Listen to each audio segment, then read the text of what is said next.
पढ़ने के अलावा हमारे पास और कोई रास्ता है नहीं। अब हम कोई बिजनेसमैन तो है नहीं। अभी अंबानी अडानी ना हमारे पुरखों अब इतनी जमीन छोड़ गए कि हर आदमी के पास 200 एकड़ 300 एकड़ जमीन हो या बनी बनाई प्रॉपर्टी तो आदमी कुछ और भी कर लेगा। पढ़ने के अलावा हमारे पास कोई रास्ता नहीं है। एक बात और है कि जो आदमी लोअर मिडिल क्लास होता है, एक और क्लास होती है लोअर मिडिल और अपर क्लास के बीच में भी एक क्लास आती है जो लोअर और मिडिल के बीच में होता है। अमूमन लोअर और मिडिल क्लास की एक जनरेशन को मिडिल क्लास या अपर क्लास में पहुंचने के लिए एक बंदे का, कम से भी कम एक बंदे का उसके परिवार में एक बार सरकारी नौकरी में जाना बहुत जरूरी है। कि जब वो आदमी सरकारी नौकरी में जाता है ना तो और भी बहुत सारे रास्ते खुलते हैं परिवार के लिए भी और उनके परिवार में जो छोटे बच्चे होते हैं उनके लिए भी।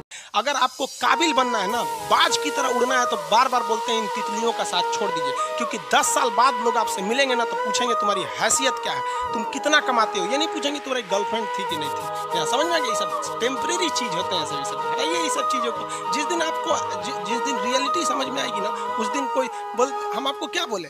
आज जिनको आप सब कुछ खोकर पाने की तमन्ना रखते हैं, एक वक्त आएगा जब वो मुफ्त में मिलेंगे तो आपको मंजूर नहीं होगा। ये सब चीजें फालतू होती है, लेकिन अभी उम्र की गलती होती है। उम्र के बाद सब सुधर जाते हैं। कृष्ण भगवान का भी एक उम्र था जब गोपियों के पीछे घूम रहे थे।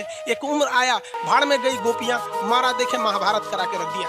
कृष्ण भगवान तब तक नहीं कहलाए जब तक उन्होंने गोपियों का साथ नहीं छोड़ा। तब तक वो केवल कन्हैया कहलाते थे। भगवान तभी कहलाए जब उन्होंने लड़कियों का साथ छोड़ा। तो अब तक केवल आप विद्यार्थी कहलाएंगे जब तक कि लड़की या गर्लफ्रेंड के साथ रहेंगे। जिस दिन इनका साथ छोड़ेंगे ना उस दिन दुनिया आपको देखेगी।